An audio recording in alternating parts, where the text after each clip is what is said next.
Bueno, saludamos fraternalmente a todos los presentes. El día de hoy vamos a tener la oportunidad de recibir la conferencia titulada La filosofía perenne, el factor común de las religiones. ¿Ya?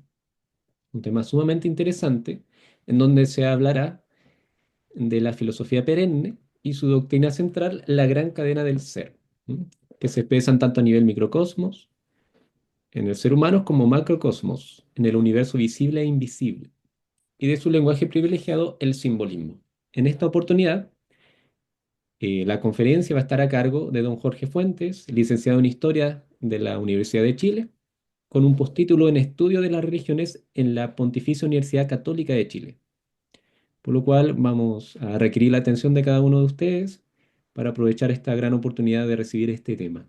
Le damos la palabra a don Jorge, un gusto tenerlo aquí presente. Muchas gracias. Vamos a comenzar entonces este tema. A lo mejor el título fue muy ambicioso porque esto va a ser, a ver, a lo mejor el título más correcto hubiera sido una introducción a la filosofía perenne, porque todo lo que vamos a hablar va a ser una introducción para esos grandes temas que yo puse ahí, que son el simbolismo, la gran cadena del ser, la metafísica. Hay muchos temas que podríamos abordar ya y no nos alcanzaría el tiempo, así que esto va a ser algo mucho más modesto y solamente va a ser una introducción y tal vez en el futuro podemos profundizar en algún punto específico, ¿ya? Como la gran cadena del ser, que es un tema muy amplio, o el simbolismo, ¿ya? Pero vamos a comenzar y vamos a tratar de abordar algunos puntos, ¿ya? Los iniciales, los que yo creo que son importantes para entender este concepto, porque la, la idea de filosofía perenne no nació en el siglo XX, ya estaba en la época del Renacimiento también. Pero en el siglo XX hay un autor que escribió un libro que se llama Filosofía Perenne, Aldous Huxley, ¿ya? Que ya también él popularizó esta idea, pero sobre todo yo me quiero concentrar en los autores del siglo XX, ¿ya? Que hablaron de este tema. Y fíjense ustedes aquí la variedad de sinónimos que podemos encontrar, ¿ya? Cada autor tiene su concepto regalón, digamos, su concepto que privilegia. Pero en realidad todos estos son bastante sinónimos. Yo diría que son bastante sinónimos, entonces los podríamos intercambiar incluso, ¿ya? Pero de todos esos, yo el que privilegié fue el de filosofía perenne, ya que me gusta más y que lo utiliza mucho más, por ejemplo, este autor que pongo ahí, que es Jean Borelà, ¿Tiene llave? ¿ya? ¿Las quieres? No, voy a quedar. Ah, ¿Ya? Entonces, cada concepto lo privilegia un autor, ¿ya? Por ejemplo, aquí puse una lista que a lo mejor no es completa. Puede que haya otros autores que usen otros conceptos, estos mismos conceptos, pero de otra manera, ¿ya? Tradición primordial, dice René Guénon, religio perennis, dice Fritjof Schuon, Sofía perennis también, con unidad trascendente de las religiones, con la verdad olvidada, le llama Houston Smith, y Julius Evola le llama tradicionalismo integral, ¿ya? Todas esas maneras podríamos utilizar, ¿ya? Y ustedes se dan cuenta que René Guénon privilegió la palabra tradición y tradición primordial.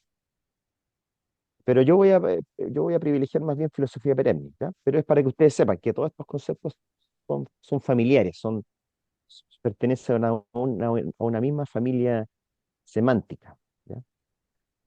Y vamos primero a ver la etimología, ¿ya? Primero la palabra filosofía tiene una etimología que viene del griego, ¿ya? De la palabra philos, que significa amor, afinidad, deseo, mientras que Sofía se refiere a la sabiduría. Entonces, esta palabra yo diría que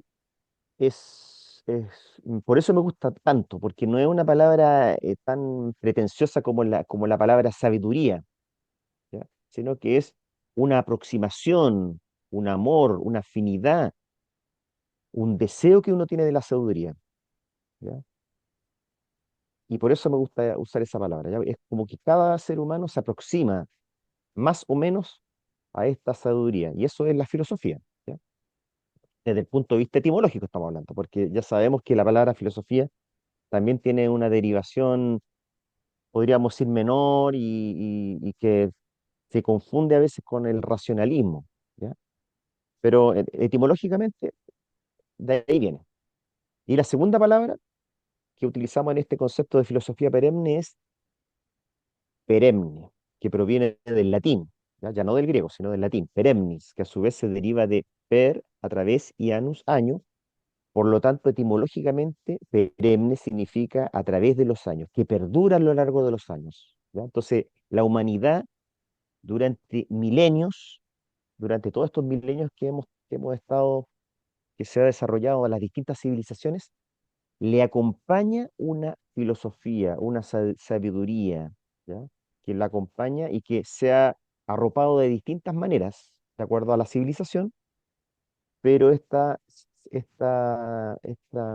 filosofía nunca desapareció.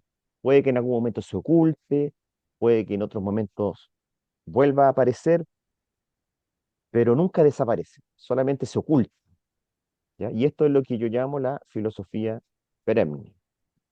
Y en el siglo XX pasó algo muy interesante, ya que este concepto, esta idea de una filosofía perenne, de una tradición primordial, de una unidad trascendente de las religiones, aquí todos estos conceptos que hemos hablado, hay una serie de autores que articularon estas ideas y las formularon de una manera comprensible para el hombre del siglo XX, ¿ya? Me refiero, en primer lugar, a Guénon. Después me voy a referir a otros autores, a Ébola, a Chuon, ¿ya? Y finalmente a Jean Borela, porque ellos podríamos decir que actualizaron en el lenguaje del siglo XX una verdad perenne, una filosofía perenne, ya la actualizaron para nosotros. Y por eso yo creo que ha sido tan exitosa esta escuela, ¿ya? Escuela, porque esta escuela utiliza un lenguaje comprensible para el hombre del siglo XX y del siglo XXI, obviamente. Y por eso sus libros han sido tan difundidos, ¿ya? Por eso quería empezar por aquí, ¿ya? Empezar por aquí.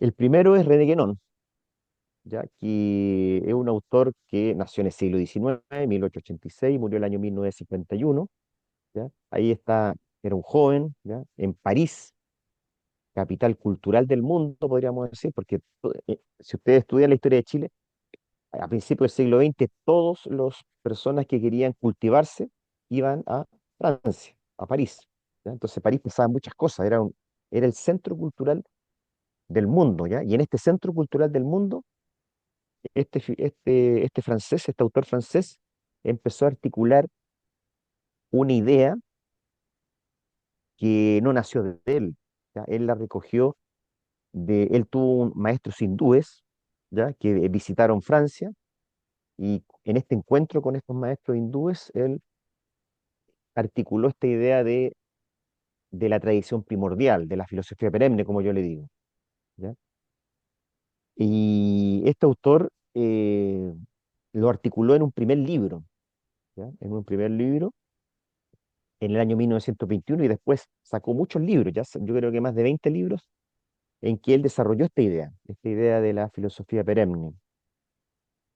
Eh, ya ahí está cuando estaba más viejo, porque él el año 1930 se fue a Egipto, porque él pensaba que la filosofía perenne estaba moribunda en Occidente, en cambio estaba mucho más vital en Oriente y sobre todo en el mundo islámico, ¿ya? Y por eso él se había hecho sufi, que es una corriente de filosofía perenne dentro del Islam, y por eso él decidió irse a Egipto y murió en Egipto en el año 1951. Los últimos 20 años de su vida, o sea, entre el año 30 y el 51, vivió en Egipto y nunca más volvió a Francia, ¿ya? Entonces, aquí ustedes lo ven con su ropa típicamente egipcia, ¿ya? Se casó con una egipcia, tuvo hijos egipcios y al final él recibió la ciudadanía egipcia. Pero desde allá él no perdió contacto con todo su círculo de amigos, ¿ya? Y de discípulos en Francia y en el mundo. Y él siguió escribiendo cartas, escribiendo libros, artículos. Y aquí solamente les traigo el primer libro de él, que fue en el año 1921, que es como uno de los principales libros de él, siendo el primero, ¿ya? Pero después él siguió publicando muchos libros, ¿ya? Introducción general al estudio de las doctrinas hindúes, está en español también, está en múltiples idiomas. Y aquí él, en este libro, que uno diría, ah, habla del hinduismo, es mucho más. Yo diría que la segunda parte, yo diría que la mitad del libro habla del hinduismo. La otra mitad del libro habla de lo que yo les dije, la filosofía perenne, de esta idea de que hay una tradición, ¿ya? De que hay una verdad oculta presente en todas las culturas, en todas las religiones, ¿ya? Y eso él aquí lo afirma muy bien. Entonces, por eso este libro es clave, hay que leerlo, ¿ya? No solo a los que les gusta el hinduismo, ¿ya? Porque en realidad este libro habla de la filosofía perenne, aparte de hablar del hinduismo, ¿ya? Entonces, se los recomiendo mucho. Está en español, así que es fácilmente ubicable. Si ustedes lo buscan en internet, lo van a encontrar rápidamente. Y bueno, y todos los libros de él en realidad, o sea, después ustedes pueden buscar y hay muchos libros de él en español y que merecen ser leídos, ¿ya? Pero no solo este autor, lo interesante de este autor de René Guénon, que él logró crear una escuela, ¿ya? Una escuela del tradicionalismo, como algunos le llaman, la escuela de la filosofía perenne en el siglo XX, y él ahí, otro autor destacado es Julius Evola, que nació en el año 1898 y murió en el año 1974, es italiano, ¿ya? Nunca conoció personalmente a Guénon, se escribían cartas, pero eh, no se conocieron porque después Guénon se fue a Egipto y, y Ébola nunca fue a Egipto, siempre se quedó en Italia, recorrió toda Europa, Ébola, y él articuló de una manera particular esta idea de la filosofía perenne, ¿ya? Él le llamaba tradicionalismo integral, ¿ya? Y enfatizó mucho el aspecto guerrero, ¿ya? Por su sello especial, él hablaba de un camino espiritual, más bien del héroe, del guerrero, ese era su camino específico. También enfatizó mucho el aspecto del tantra. Aquí esta foto es cuando era joven y aquí ya en su vejez cuando él estaba en silla de ruedas. ¿Ya? El año 1945 él eh, fue víctima de un bombardeo soviético en Viena y quedó inválido por el resto de su vida, pero siguió escribiendo libros, ya siguió escribiendo muchos libros. Y yo les diría que el libro fundamental de Ébola es Rivolta contra el mundo moderno, del año 1934, que tradució al español, lo tradujeron como Rebelión contra el mundo moderno. Está traducido al español, así que lo pueden también encontrar fácilmente. Y escribió muchos otros libros, ¿ya? Pero yo diría que este es como el libro clave, el libro clave y uno de los libros iniciales de Ébola. Fíjense que es del año 1934 y él murió en el año 1974, ¿ya? O sea, 40 años antes de morir. Y es un libro muy interesante, ¿ya? Muy, muy interesante y está muy basado también en Guénon. Él, antes de escribir este libro, se leyó toda la obra de Guénon que estaba disponible en ese momento y Guénon más encima se lo revisó este libro. Entonces este libro tiene mucho el sello de Guénon, aunque tenía también sus particularidades, ¿ya? Y el tercer autor que les quería mencionar de esta escuela de la filosofía perenne es, Hola, alguien habló, ya. Friedrich Schwann, que nació en el año 1907 y murió en el año 1998. O sea, este es mucho más próximo a nosotros, ¿ya? Vivió en Suiza y en el año 1980 se fue a Estados Unidos, ¿ya? Y vivió en Estados Unidos entre el año 1980 hasta el día de su muerte en el año 1998. O sea, los últimos 18 años de su vida. Y este autor también desarrolló el concepto de la filosofía perenne, aunque él le llamaba más bien Sofía perennis, Religio perennis, ¿ya? Y una de las particularidades de este autor es que tomó contacto con los Pieles Rojas en Estados Unidos, ¿ya? Entonces, ahí hay un sello especial en Chuon porque él también se hizo sufi, se transformó en un maestro sufi, o sea, dentro del Islam, era musulmán por lo tanto. Él creó una comunidad sufi islámica y, y se fue a Estados Unidos. Y allí tomó contacto con los Pieles Rojas. ¿Ya? Entonces eso es una particularidad interesante, ¿ya? Muy interesante.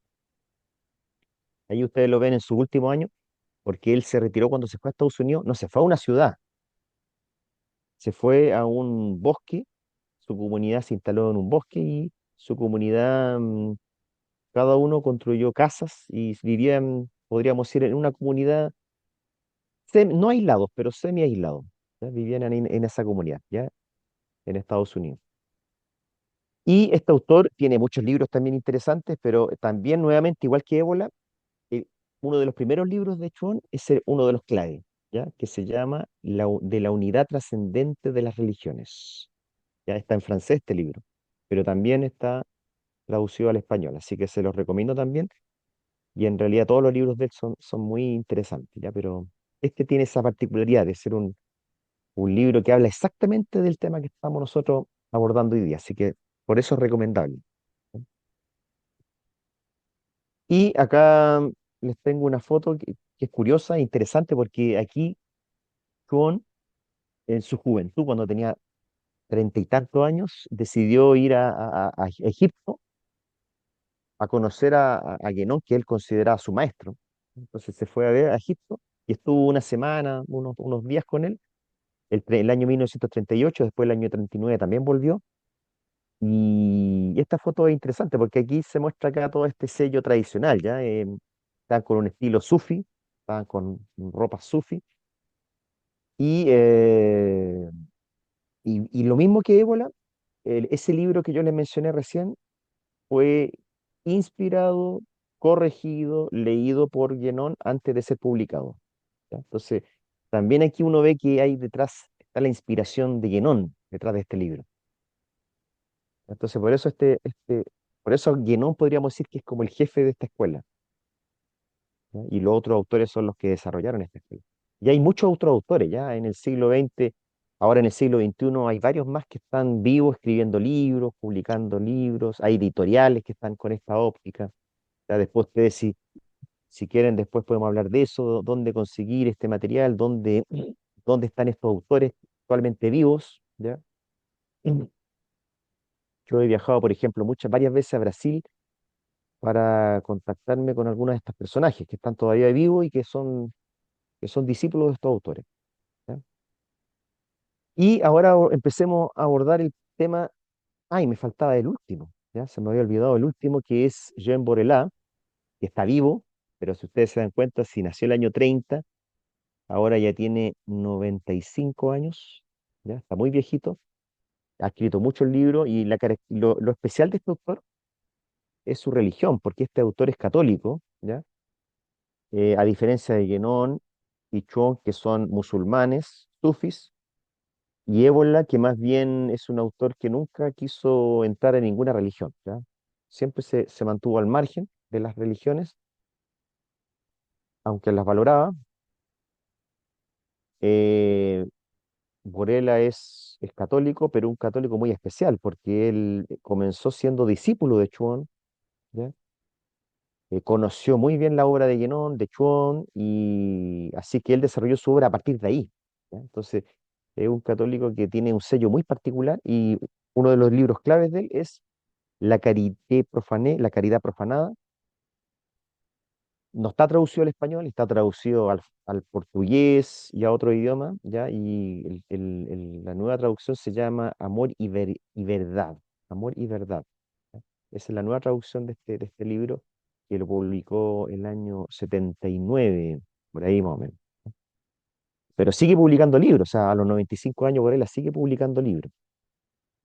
Y le da un sello especial a esta filosofía perenne, ¿ya? Porque él es católico, ¿ya? Hay varios discípulos de Guénón que se hicieron católicos, entonces le dan un sello particular, un sello distintivo a su filosofía perenne, y eso es valioso, ¿ya? Porque aquí uno ve que estos autores son autores que con su obra ellos practican esta visión ecuménica, esta visión de que hay un factor común en las religiones. Porque aquí hay autores que son musulmanes, cristianos, hay también budistas, hindúes, pieles rojas, ¿ya? Entonces aquí eso también es un sello que interesante, porque aquí uno ve comparaciones, estos estudios comparativos que hacen estos autores de esa religión y de muchas más, ¿ya? Y practican esas mismas religiones. ¿Ya? Entonces aquí, estos son algunos de los temas que podríamos abordar, ¿ya? Que se podrían abordar de la obra de estos autores, ¿ya? No vamos a abordar todo esto, porque es mucho, pero vamos a iniciar algunos puntos, ¿ya? Sobre todo me gustaría ahora abordar el concepto, la idea de metafísica tradicional, porque la idea de la palabra metafísica en estos autores se aborda de distinta manera a lo que uno lo acostumbra, ¿ya? Porque generalmente cuando uno habla de metafísica, lo entiende como lo entendía Aristóteles, ¿ya? Que es descubrir el ser, ¿ya? El ser de la realidad, el ser de las cosas, pero a través de un esfuerzo de la razón, ¿ya? Eso es general, pero en el caso específico de Guénon le ponía algo mucho más profundo, que es que la razón no es lo más profundo que tiene el ser humano. Entonces acá la metafísica de la que habla Guénon es una metafísica que lo conecta con un conocimiento supremo. Fíjense, primero él habla de que la metafísica tiene varias facetas. Puede haber una metafísica que es inexpresable, que es un conocimiento supremo, que se puede abordar a través del intelecto, que es algo superior a la razón, ¿ya? Guénon tenía esa convicción y que la comparte con muchos otros autores también de la antigüedad, ya como Platón, como Santo Tomás de Aquino, y también en Oriente se hablaba de esto, de que la razón no es la facultad superior del ser humano, sino que había otra facultad todavía más superior que la razón, que es el intelecto, ¿ya? Que, que tiene que ver con la idea de una intuición que hay en el ser humano. El ser humano puede captar la verdad de manera directa sin pasar por la razón. Y esto es la intuición intelectual, es un conocimiento supremo, ¿ya? Y este conocimiento, esta intuición, es inexpresable, porque es un conocimiento directo de la realidad suprema, ¿ya? Es un conocimiento directo. Y esto es la metafísica inexpresable, ¿ya? Porque este conocimiento es inexpresable. Pero junto con esto hay una metafísica expresable. O sea, de toda esta metafísica hay un aspecto que es inexpresable, que es la intuición que cada uno de nosotros puede tener de esta realidad, y otra metafísica expresable, que es lo que nosotros podemos conocer y podemos revelar de esta realidad, ¿ya? Y esto se hace, si ustedes se dan cuenta aquí en este esquema, aquí están puestos todos los símbolos de las grandes religiones, ¿ya? ¿Por qué? Porque la metafísica expresable necesita de las revelaciones, ¿ya? Y las revelaciones no son algo que pueda crear el ser humano, ¿ya? Las revelaciones se originan de una iniciativa que es suprahumana, que está más allá del ser humano y del cual emergen las religiones, o también podríamos decir de manera mucho más profunda, de las tradiciones de sabiduría, ¿ya? Entonces podríamos considerar que cada religión es una tradición de sabiduría, ¿ya? Una tradición de sabiduría que se origina en una revelación. Por lo tanto, pero una revelación podríamos decir simbólicamente una revelación vertical, que se origina de algo no humano. Por lo tanto, no es algo puramente humano. Pongamos el caso, por ejemplo, del cristianismo, ¿ya? El origen de la religión cristiana, de la tradición de sabiduría cristiana, está en un hombre, Dios, Jesús, ¿ya? En que él revela su encuentro con su Padre y el mensaje que le entrega a su Padre para entregárselo a la humanidad. Por lo tanto, la iniciativa no está en lo humano que hay en Jesús, ¿ya? La iniciativa está en lo divino que hay en Jesús y en su relación como hijo, en su relación con su padre, ¿ya? De ahí se origina la religión cristiana, de una revelación. Y eso mismo podríamos también verlo en el Islam, verlo en el taoísmo, en el Islam, en el cristianismo, judaísmo, ¿ya? Hinduismo, budismo, ¿ya? Y en todas las religiones. Por lo tanto, esta metafísica expresable requiere un simbolismo, requiere también un mensaje, requiere una doctrina, incluso libros sagrados, ¿ya? En el caso del cristianismo, el libro sagrado sería la Biblia, ¿ya? Entonces, en la Biblia está presente esta metafísica expresable, ¿ya? Todo lo que se puede expresar a través de símbolos, a través de metáforas, ¿ya? Por ejemplo, en la Biblia. Pero todo esto requiere una hermenéutica. Esta palabra también es clave, la palabra hermenéutica, ¿ya? Porque todas las religiones, para que uno pueda entender su mensaje, requieren una hermenéutica. O sea, esto no, cuando uno busca el sentido del mensaje, por ejemplo, del cristianismo, a través de la Biblia, por ejemplo, requiere descubrir qué sentido tiene la Biblia, qué sentido tiene lo que dijo Jesús, ¿ya? Entonces ahí se requiere una hermenéutica. Entonces tenemos que recurrir a los autores antiguos, recurrir a los padres de la iglesia, o recurrir a los sabios antiguos, ¿ya? En cada caso tiene sus propios sabios, sus propios intérpretes, sus propios hermeneutas, ¿ya? Y esta palabra hermenéutica es muy interesante porque viene de la palabra Hermes, que es un dios, el intérprete y mensajero de los dioses en el mundo griego, hijos de Zeus y de la ninfa Maya, y él es el que transmitía los mensajes entre el mundo de los dioses y en el mundo de los hombres, de los seres humanos.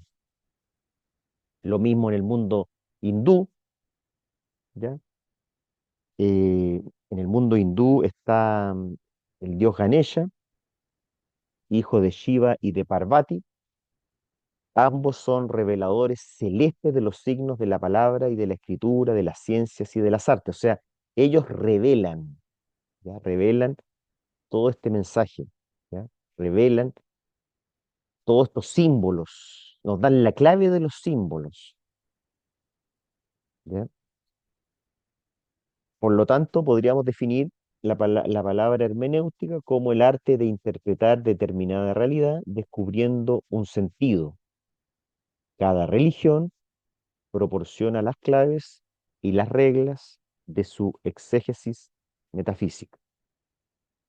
Metafísica en cuanto a discurso teórico sobre la realidad suprema. Recuerden que hay una metafísica inexpresable, que es el conocimiento directo que tú tienes de esta realidad, y el conocimiento y la metafísica expresable, que sería la que se transmite a través de los símbolos, de los libros sagrados, ¿ya? De todo lo que, todo lo que las tradiciones nos pueden mostrar, ¿ya?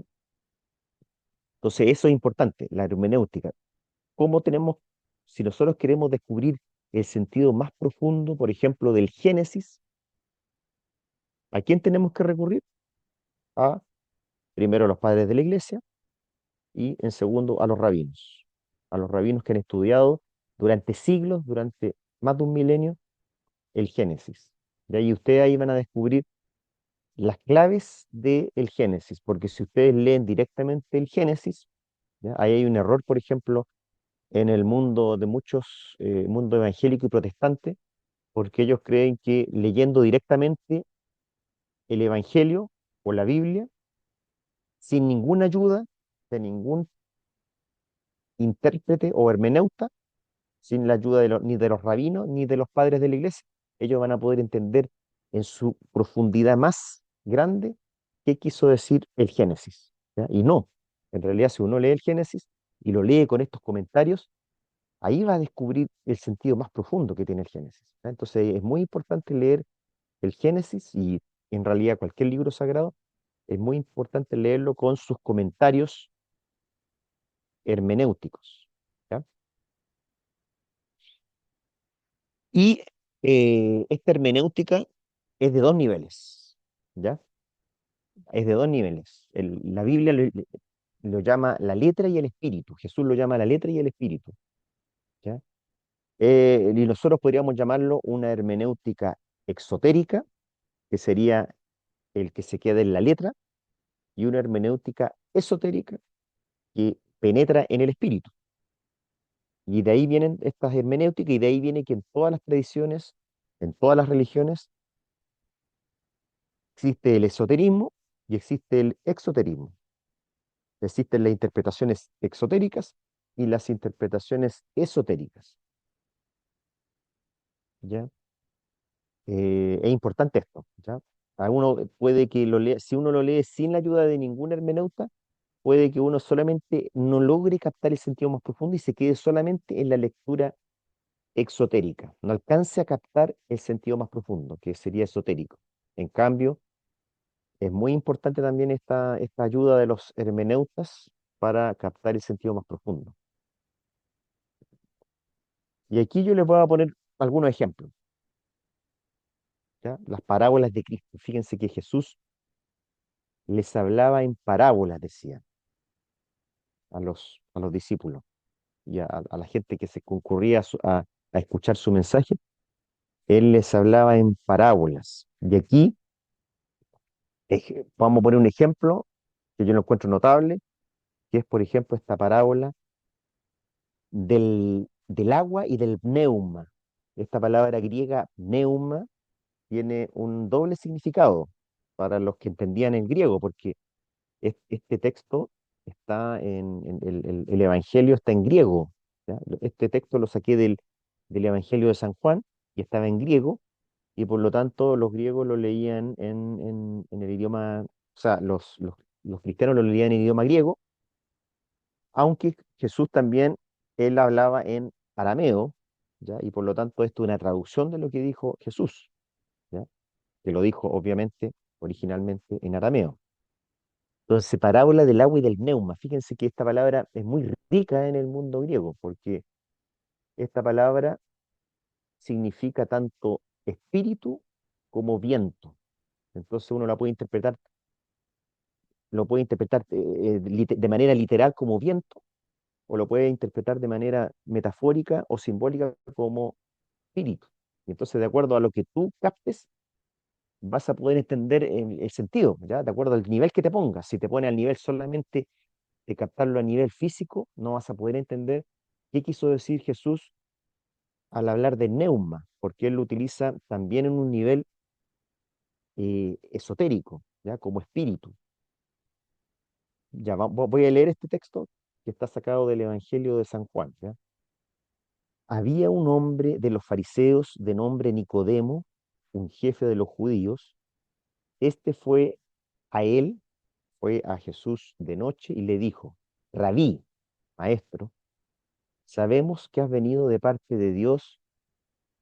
No alcanzo a leer la última parte. A ver, voy a checar un poquito ahí. Ya, ahí sí.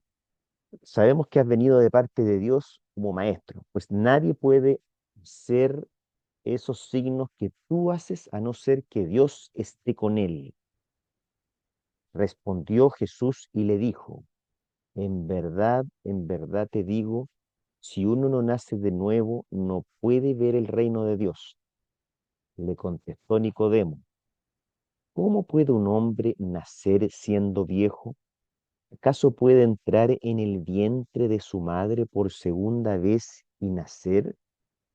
Replicó Jesús: en verdad te digo, a no ser que alguien haya nacido del agua y del pneuma, fíjense, y del neuma, aquí Jesús lo está interpretando como el espíritu, pero ahí está Nicodemo entendiéndolo como viento, nacido del agua y del pneuma, no puede entrar en el reino de Dios. Lo nacido de la carne es carne, y lo nacido del pneuma es pneuma. No te asombres porque te dije, es preciso que nazcáis de nuevo. El pneuma sopla donde quiere y oyes su voz, pero no sabes de dónde viene ni a dónde va. Así es todo el que ha nacido del pneuma. Contestó Nicodemo y le preguntó, ¿cómo es posible que eso ocurra?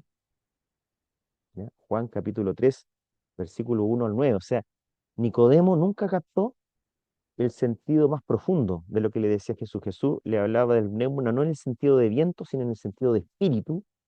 En cambio, Nicodemo lo entendía en el sentido de el viento.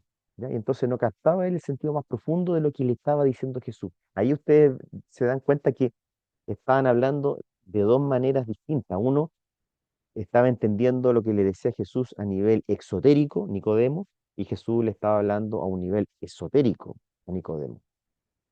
¿Ya? Y fíjense otra cosa que dice Jesús, ¿ya? En el capítulo 7 versículo 6 del Evangelio de Mateo, cuando dice, Jesús, no deis, esta es la parábola sobre las perlas a los cerdos, no deis lo santo a los perros y no arrojéis vuestras perlas ante los cerdos, no sea que las pisoteen con sus patas, se revuelvan y os lastimen. ¿Ya? Por eso Jesús hablaba en parábolas, ya porque Jesús pensaba de que mucha gente no iba a entender lo que iba a decir él y eran verdades tan profundas que solo algunos iban a captar el sentido más profundo.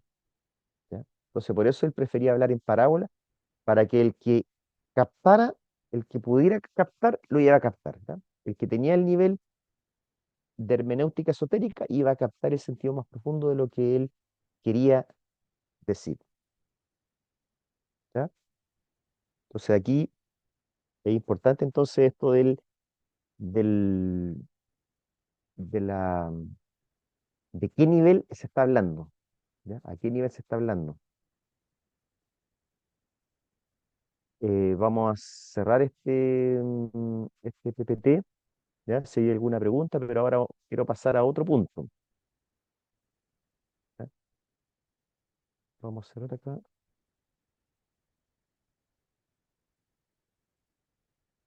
Vamos a pasar a otro PPT, ¿ya? Así que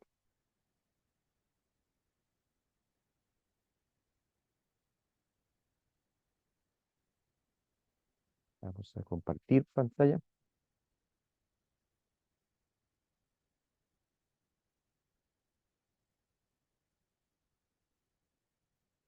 Les voy a mostrar ahora un esquema muy interesante también, ¿ya? Que espero que les guste, porque es muy instructivo, porque este esquema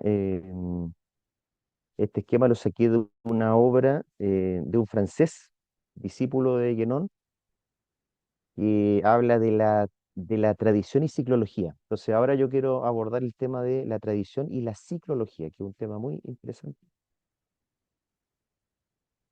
Vamos a compartir ahora.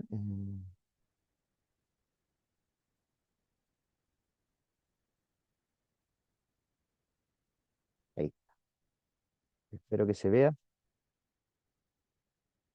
¿Se está viendo? Ahora sí. Sí. Sí, ya. Fíjense que este esquema fue hecho por un autor francés, John Ford, que es discípulo de Guénon, y él esquematizó, también él es astrólogo, y él aquí expuso todo el concepto de ciclología de Guénon, ¿ya? Guénon está muy influido por la tradición hindú, por lo tanto, en la tradición hindú está el esquema de el descenso cíclico, la decadencia, la idea de decadencia. Lo mismo que en la tradición griega, también está la idea de la decadencia, ¿ya? El ciclo, una idea de que hay cuatro etapas del ciclo que van decayendo, ¿ya? Entonces, en base a estas fuentes, este autor hizo un esquema muy interesante en que muestra todo el descenso cíclico, ¿ya? Entonces, él, basándose, por ejemplo, en el mundo griego, habla de la edad de oro, luego de la edad de plata, la edad de bronce y finalmente la edad de hierro, ¿ya? Los hindúes lo llamarían el Krita Yuga, el Treta Yuga, la segunda etapa, el Dvapara Yuga y finalmente el Kali Yuga, que sería en la etapa que estamos actualmente.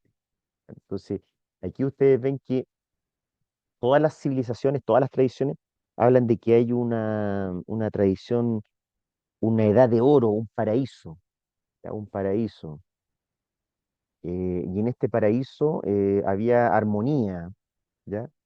Y este autor habla de que este paraíso está ubicado en este periodo antiquísimo, que en la Biblia se habla del Adán, ¿ya? El Adán que, en el que estaba todo este periodo cíclico armonioso, ¿ya? El paraíso terrestre. Y luego se produce la involución en la carne, o sea, una caída, es lo que en la Biblia se llama cuando Adán y Eva tienen las túnicas de piel, ¿ya? Se arropan con las túnicas de piel, entonces ahí se, se materializan, podríamos decir. Hay un descenso en el plano terrenal, ¿ya? Y eso es la involución en la carne, y ahí comienza la edad de plata, ¿ya? Y eso sería ya la protohistoria, ¿ya? La edad de plata, luego de la edad de bronce, aquí están las civilizaciones que generalmente se habla de ellas como Hiperbórea, Mu, Lemuria, la Atlántida ya en la edad de bronce. Después vendría el último periodo que está iniciado por el diluvio de Noé, y ahí se inicia el Kali Yuga, y ahí vendrían todas las civilizaciones que posteriormente vinieron, como desde la época de Mesopotamia, la época griega, romana, después la Edad Media, hasta el siglo XX, ¿ya? Que comienza ya la era cristiana de Piscis. Ya, esta es la edad de hierro de los griegos, ¿ya? Y esta es una visión alterna, una de las visiones. Ya hay otras visiones que son muchos más millones de años, ¿ya? Del hinduismo, no solo esta. Hay otras visiones alternativas a esta, pero esta yo la encuentro bastante interesante, ¿ya? Porque este autor ordenó esta idea, estas civilizaciones, la ordenó en una línea de tiempo, ¿ya? Entonces eso lo encontré valioso. Eh, ¿Ya? Entonces es para que ustedes tuvieran una visión nomás, ¿ya? Es simplemente una muestra. Y vamos a pasar ya directamente a el tema de la tradición y ciclología.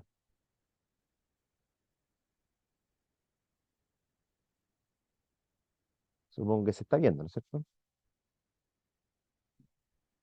Sí, se está viendo. Perfecto, ya. Y aquí ustedes ven la idea de qué es lo que, por qué Guénon hablaba de la ciclología, ¿ya? Ciclología tiene que ver con que hay un despliegue de la humanidad. En la humanidad no es homogénea. Su contacto con el universo no es homogéneo, ¿ya? Hay un cambio cíclico que produce también cambio en la manera en que uno capta el universo y vive el universo, ¿ya? Entonces hay un descenso en la visión tanto hindú como griega que Guénon sintetiza en su obra, ¿ya? Y aquí una palabra clave para Guénon, porque Guénon hablaba de la tradición primordial, ¿ya? ¿Qué quiere decir tradición primordial? Él con esto quiere decir que más allá de la diversidad de tradiciones, de culturas, de civilizaciones, en los orígenes de la humanidad había una tradición primordial, de la cual todas las tradiciones y todas las civilizaciones son, podríamos decir, ramas, ¿ya? Ramas de esa tradición primordial. ¿Y qué significa la palabra tradición? Viene de tradere, que significa entregar, transmitir algo que no es inventado, sino que es recibido, algo que es de origen divino. ¿Y qué es lo que se entrega? Es el logos, ¿ya? En términos griegos, es el Sanatana Dharma en términos hindúes, es el Tao en términos chinos. ¿Y qué significa esto? Es una ley, una norma de la humanidad, ¿ya? Eso se transmite una norma es como debe ser el ser humano. ¿Ya? Ese es el centro de lo que se entrega. La tradición es ser fiel a cómo debe ser el ser humano. ¿Ya? Ese es el mensaje fundamental de esta primera tradición primordial y después de las tradiciones que se ramificaron de esta tradición primordial. ¿Ya? Y eso es lo que nosotros estamos llamando la filosofía perenne. ¿Qué es la clave de esta tradición primordial? Es, bueno, en el Génesis se habla de un paraíso terrenal. ¿Ya? En este paraíso terrenal había un Adán, un andrógino, que era el que tenía el contacto armonioso con todos los seres, ¿ya? Y que por lo tanto con su conocimiento podía captar la esencia de los seres paradisíacos, ¿ya? Como dice Génesis 2, capítulo 2, versículo 20, y por lo tanto los podía nombrar, ¿ya? Adán conoce la esencia de los seres paradisíacos y por lo tanto los puede nombrar, ¿ya? En este paraíso había una distinción sin separación y una fusión sin confusión, o sea, había una armonía. En síntesis podríamos decir que había una armonía. Por lo tanto, no había un conflicto, ¿ya? El ego de Adán era un ego totalmente al servicio de la armonía de todos los seres, ¿ya? ¿Y qué pasó? Que hubo una caída, ¿ya? Aquí se habla de la caída primordial, ¿ya? ¿Y cómo ocurre esta caída primordial? Según el Génesis usan algunos símbolos. Por ejemplo, se habla del árbol de la vida, que estaba en el centro del paraíso, pero que después, fíjense que después de un cierto momento en el Génesis se habla del árbol de la ciencia del bien y del mal. Ya deja de hablarse del árbol de la vida, se habla del árbol de la ciencia del bien y del mal. Y aquí hay tres personajes fundamentales, que son Adán, Eva, que es, podríamos decir, es como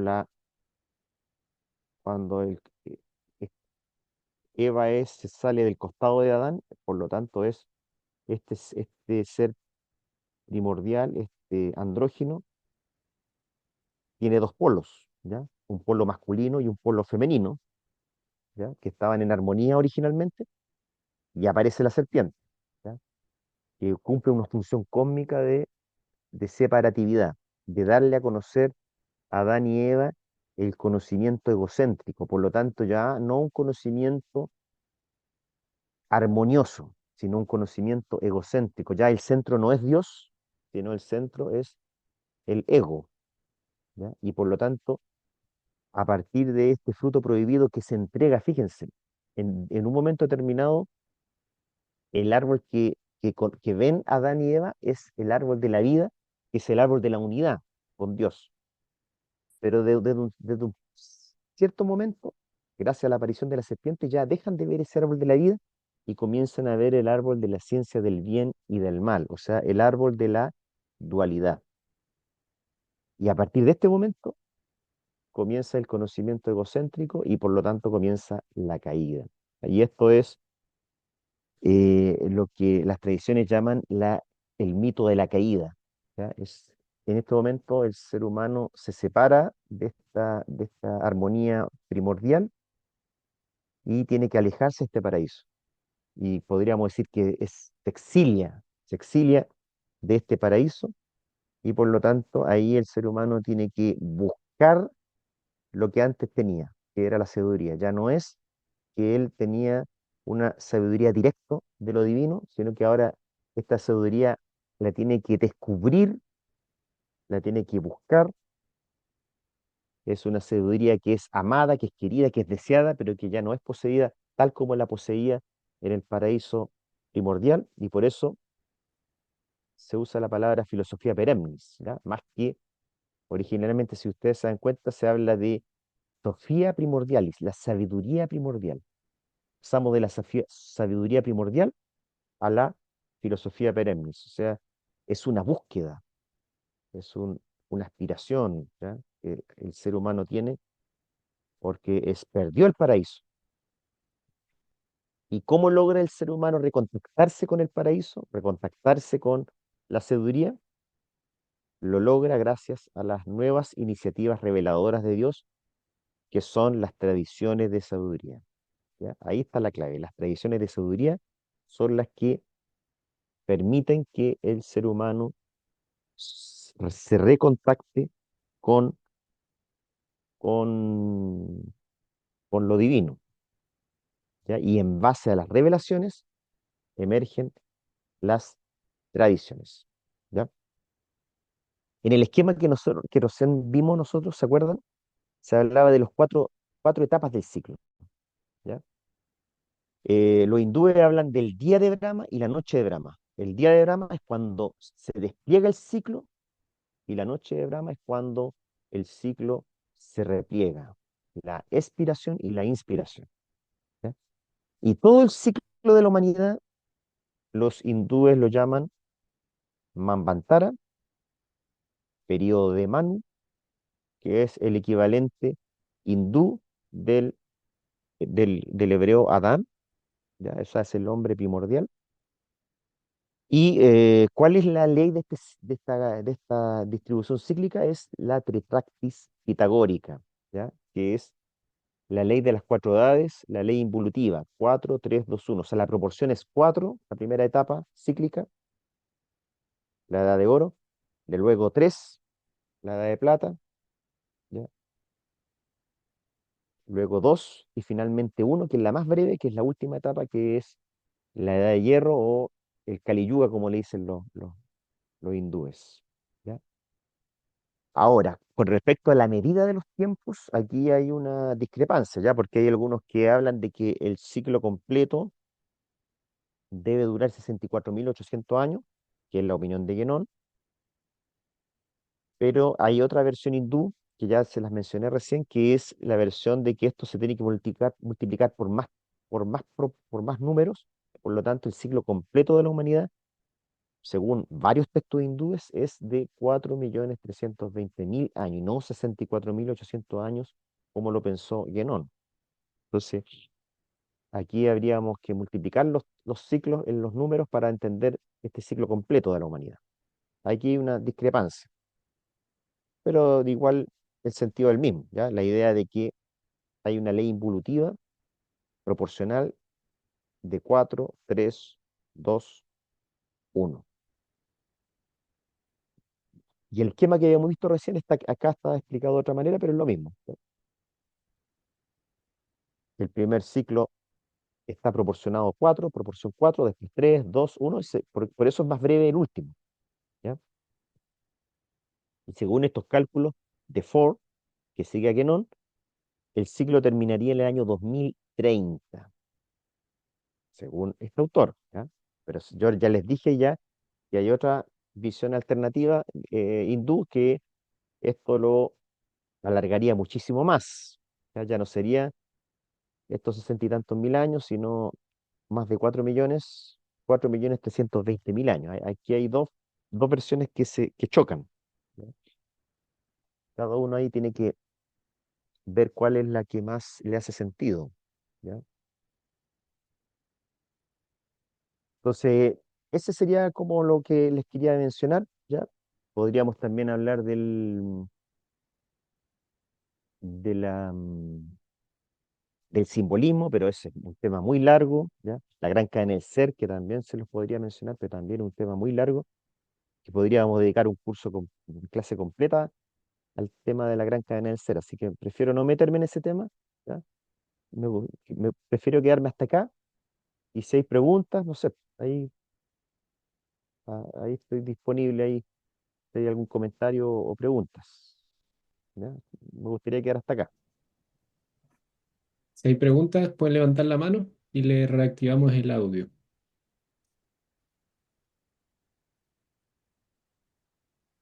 Mientras, don Jorge, igual, muchas gracias por su tiempo. Se nota bastante la dedicación que le da al tema. Bueno, ahí hay una pregunta de Eduardo. Pero- Un momento, Eduardo. Ahí está. Ahí puedes. ¿Se escucha? Sí. Sí, Hola, buen estimado Jorge. Primero, darle las gracias. Me encantó la exposición. Encantado con esto de la filosofía perenne, que para mí no era muy conocida. En ese sentido, me gustaría ver cuál podría ser como esta diferencia que tiene como la filosofía perenne con la teosofía. Me imagino que debe haber alguna diferencia característica entre las dos, porque me suena como bastante parecida. correcto, sí. Eso no lo expliqué, pero es importante explicarlo, ya que Guénon, cuando, en su juventud, recorrió muchas escuelas ocultistas, ¿ya? En París, ¿ya? Y en todas esas escuelas ocultistas, la influencia era muy grande de la teosofía, ¿ya? La teosofía de Madame Blavatsky, ¿ya? Del siglo XIX. Entonces, estaba muy influido todas esas escuelas. Y Guénon las conoció. Guénon estudió a Blavatsky, estudió estos autores, los autores teosofistas, pero cuando él tuvo un encuentro con estos maestros hindúes contradijeron algunas teorías teosofistas y ahí él entró en conflicto con la visión teosofista, ¿ya? Entonces, por eso Guénon escribió un libro que se llama El Teosofismo, Historia de una pseudo religión, que es una crítica muy dura basada en documentación que le pasaron a estos hindúes, ¿ya? Entonces, ahí se produjo como una ruptura. Originalmente Guénon perteneció a este círculo ocultista, ¿ya? Y leyó a Blavatsky, pero después se separó debido a esta influencia de estos maestros hindúes que tenían otra línea, digamos, ¿ya? Entonces ahí se separó, hay una separación. Entonces, el teosofismo por un lado, la teosofía, y por otro lado, la filosofía perenne de Guénon son, como podríamos decir, dos escuelas distintas, ¿ya? Y se contraponen en muchos puntos. Puede que hayan coincidencias, yo no he leído a Madame Blavatsky, puede que si uno la lee, puede encontrar algunas semejanzas con lo que dice Guénon, ¿ya? Pero Guénon ahí estableció una separación radical, ¿ya? Si ustedes leen el libro, el teosofismo, historia de una pseudo religión, él hace un corte pero drástico entre la visión de la filosofía perenne y la visión de la teosofía. Muchas gracias. Me quedó mucho más claro. Ah, de Hay otra nada. pregunta, hay una mano levantada de Vivi, aparece como Milenovo. Hola, ¿me escuchan? Sí. Sí, Sí, hola, buenas noches, gracias por el curso. Yo tampoco había escuchado de la filosofía perenne y me gustó mucho porque como que unió esa idea que tenía, como que había algo que se conectaba con todo. Y me gustaría saber si es que me puede explicar un poco a qué se refiere esta figura de Adán y Eva y que la Eva nace de la costilla. ya, Esa parte como profunda o interna. ¿Qué es lo que está mostrando? ya. Según lo que yo entiendo, em, en realidad en el original hebreo, más que de costilla, habla de costado, ¿ya? Costado, Entonces ¿ya? es como que el Adán primordial era una totalidad andrógina que tenía un aspecto femenino y masculino, y esta totalidad andrógina se separó. Entonces, un costado se separó del otro costado y ahí emergió el Adán masculino y de la Eva femenina, ¿ya? Entonces, es una totalidad que se separa en dos, ¿ya? Y Ah, ahí este andrógino ya deja de ser el andrógino y son esta pareja humana, ¿ya? Como la conocemos nosotros, mm, ¿ya? Pero no, más que costilla es costado, así que es como una totalidad que se separa. ya es como el bien y el mal, la Sí, división. pues, sí, es una división. Entonces, ahí hay una mala interpretación. Ya costilla es como que, una costilla. Es Sí, como, no es entendible eso. En cambio, cuando se habla del costado, se entiende que es una totalidad que se separa. Entonces, esos dos costados se separan y queda un aspecto masculino y otro femenino. claro. Eh, mm, mm, mm, mm. Sí, un poco más claro. Muchas ¿Y gracias. la serpiente? No sé si hay otra pregunta ahí en el chat. ¿Alguien? Quien tenga una pregunta puede levantar la mano y le activamos el audio. Bueno, Jorge, igual yo Hola, tengo... ¿me escuchan? Ah, ya, después hago mi pregunta. Adelante, Jonathan. Sí. Hoy, Jorge, muchas gracias por la exposición, ¿verdad? Que extraordinaria. Y Gracias, Jonathan. se esclarecen muchos puntos, ¿verdad? Cuando uno tiene una perspectiva general, se pasan por alto muchas cuestiones que se agradecen que aparezcan en este tipo de encuentros. Yo tenía una pregunta porque es algo que normalmente aflora mucho cuando se plantea el tema del tradicionalismo o filosofía perenne como una doctrina ecuménica o como un elemento que aúna los principios metafísicos de distintas corrientes y religiones. Y es que las personas eh, traen esta idea ligada a a los nuevos movimientos, digamos, ocultistas, que postulan más o menos lo mismo, una fraternidad de todas las filosofías y religiones, porque finalmente dicen todas conducen a lo trascendental. Pero se establecen ciertas diferencias, ¿no? Que, si no me equivoco, fue lo que trató también Guénon de dejar bien claras. No sé qué nos podrías decir al respecto.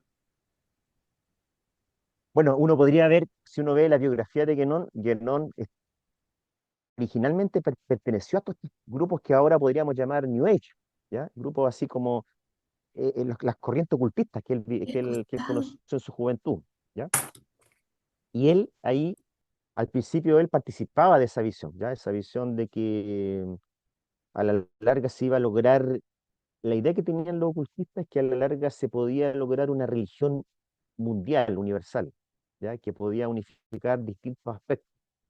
Pero después Guénon descubrió que él llegó a la conclusión de que no, que cada tradición tenía que vivirse de acuerdo a su propia manera de ceder a la tradición primordial, a la filosofía perenne, ¿ya? O sea, uno no podía acceder a la filosofía perenne como filosofía perenne en el plano terrenal, sino que la filosofía perenne se tenía que vivir dentro de un camino de una tradición de sabiduría, ¿ya? Y que para él eran las grandes tradiciones de sabiduría, tanto de Oriente como Occidente, ¿ya? El cristianismo, el sufismo, el islam, el hinduismo, el budismo, pero no crear algo distinto y crear una religión mundial. Él creía que la única manera de vivir estos principios, esta filosofía perenne, en el plano terrenal, era viviéndolas de acuerdo a un camino ya trazado, de una revelación ya hecha en el pasado, de un camino ya que ya estaba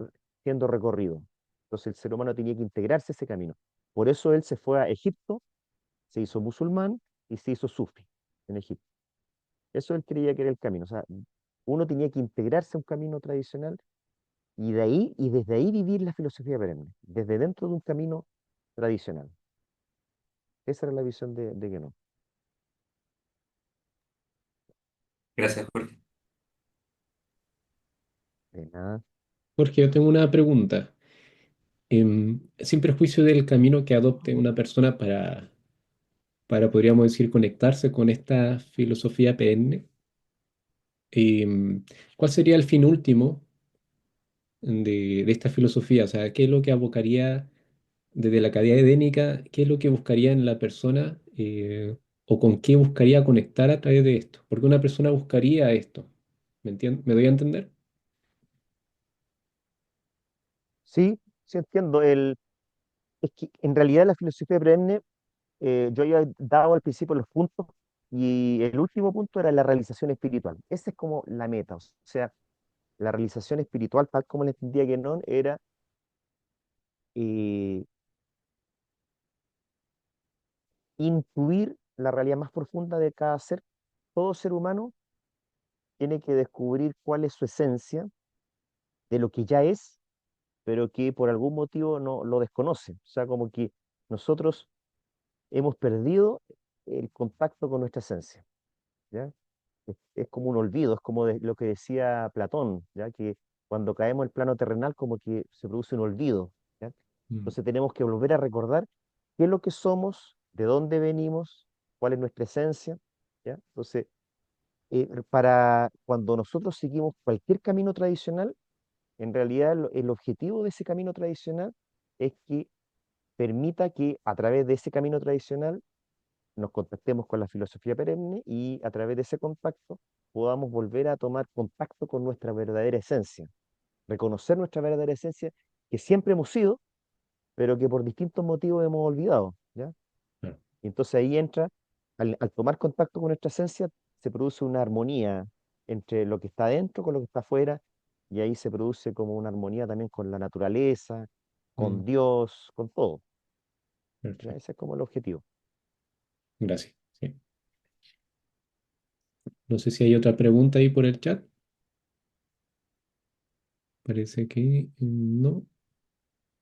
Bueno, nada más que agradecerte, Jorge, por el tiempo. Se nota la dedicación. Muy interesante el tema.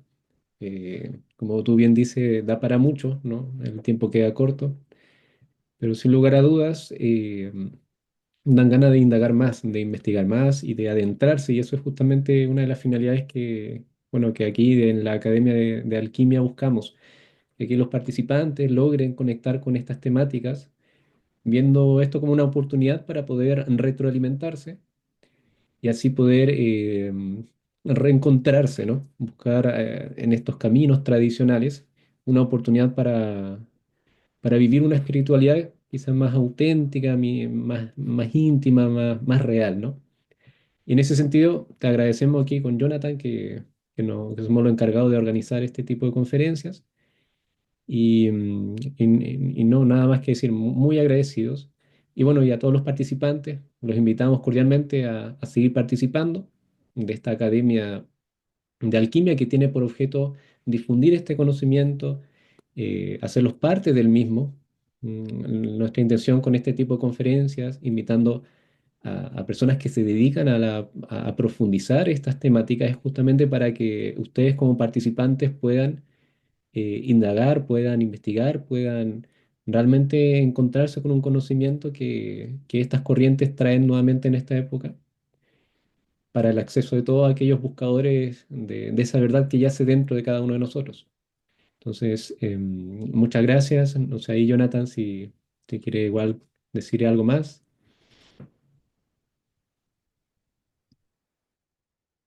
No, muchas gracias nuevamente, Jorge, y bueno, a todas las personas que participaron. Y obviamente, como Jorge mencionó, esto ha despertado mucho interés y es probable que continuemos profundizando y que continuemos con algunas otras reuniones más con Jorge. Así que tenemos esa esperanza. Ahí les vamos a estar dando noticias. Ya pues. Sería buenísimo escuchar esa historia de cuando de sus viajes. Ujú. Ah, los viajes a otros, sí. Y ahí tuve Sí, sería, contacto con varios perennialistas en otros países, así que eso también sería sí, interesante interesante, interesante. conocerlo. Sí. Sí, porque está vivo. Uno dice, que no, ya murió, pero actualmente hay gente que está todavía en este mundo, Sí. haciendo Exacto. como testimoniando esa realidad en este mundo, así que hay que escucharlos. Vamos a estar informando oportunamente Mm. cuando se haga otra conferencia para que ahí, Jorge nos comparta ya sea sus experiencias u otros temas que estime pertinente compartir de esta índole. ¿Ya? Así que Perfecto, bueno, sí. reiterando el agradecimiento, Jorge, y bueno, también agradeciendo la participación, la escucha activa y también las opiniones compartidas por los participantes que hicieron preguntas. Eh, Daríamos por terminada el día de hoy esta conferencia y ahí manténganse atentos para los participantes del grupo, ¿no? De la Academia de Alquimia, a cualquier novedad sobre más conferencias, ya sea de el mismo Jorge u otros conferencistas que tenemos pensado también invitar. Muchas gracias. Hasta luego. Que Muchas estén gracias a bien. todos. Hasta luego. Muchas Muchas gracias. gracias. Chao. Chao, Chao. chao. Gracias a todos.